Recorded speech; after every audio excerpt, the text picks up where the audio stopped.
Hello mga mima ko, kumusta? Good morning! Ngayon nga rin pala ang araw na maglalaba ako kaya maaga nga akong nagising para maaga rin akong matapos. Pero ang ending nga ay hapon na nga rin pala ako natapos sa paglalaba kasi ang batang maliit ay hindi na nga rin nagpapaiwan. Tulog pa pala dyan ang dalawang bata kaya eto sinamantala ko talaga na makapag-umpisa nga rin ako kaagad. Anyways, pinagbubukod-bukod ko nga lang pala dyan ang mga damit nga namin dahil una ko ang isasalang eto nga palang mga damit ng dalawang bata. Mga pambahay lang naman itong mga damit kaya sabi ko washing ko na nga lang din kasi kung kukusutin ko pa isa-isa ay alam ko na magtatagal nga talaga ako. Kapag naglalaba nga rin pala ako, diretso salang na nga rin kasi pangalawang beses or tatlong beses ko ngang paikot yan kaya wag kayong mag-alala at malinis naman kasi pangatlong banlaw naman at pang-apat yung downy. Kayo talagang mga nanay no, umaga talaga yung pinaka-busy nating oras. Kaya wag talaga tayong magtaka mga mema ko kung umaga pa lang talaga ay haggard na nga rin tayo. At habang nakasala nga pala yung mga damit ng dalawang bata, eto dumiretso naman ako dito sa kusina para nga rin makapagtimpla ng kape. Kapagsaing na nga rin pala ako dyan at isa na naman nga sa poproblemahin ko kung ano ang uulamin namin. Alam ko na makaka-relate kayo mga mema ko dahil alam nyo sa araw-araw talaga mahirap mag-isip kung ano ang uulamin. O siya mga mima ko at magkape po tayo at tara samahan nyo ako na habang humihigop ng kape eto magtutupi nga rin ng mga damit. Grabe, dalawang araw din talaga na naka-standby nga itong mga tupiin kong damit. Kayo mga mema ko nakapagtupi na rin ba kayo? Nagising na nga rin pala dyan ang batang maliit at mabuti nga lang at hindi nga umiiyak. Ito nga yung kinagandahan kay BBC yan na kapag gumigising talaga ay hindi umiiyak at sana nga lang ay hindi nga yun magbago. Kuya naman masarap pa nga ang kanyang tulog kaya hinayaan ko nga lang muna kasi maaga pa naman. Ito talagang si BBC yan, maaga talaga yan nagigising dahil alam nyo mga mema ko minsan alas 3 nga sa madaling araw ay gising na nga rin siya.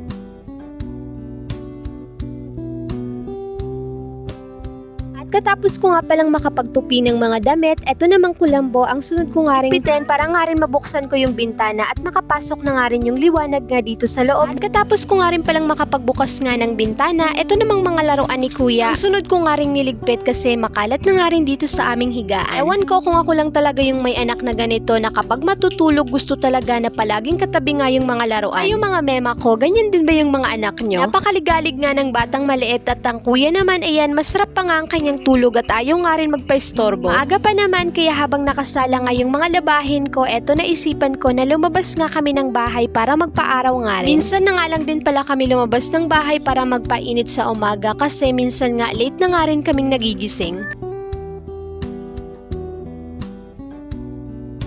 Makaganda nga ng panahon at tamang-tama talaga yung paglalaba ko, ang kaso nga lang hindi ko nga natapos agad. Makaganda talagang samantalahin pag ganito nga ang panahon sa paglalaba para mabilis nga lang din matuyo. Napahaba na naman nga itong aking mini vlog o siya, ayun lang po muna for today.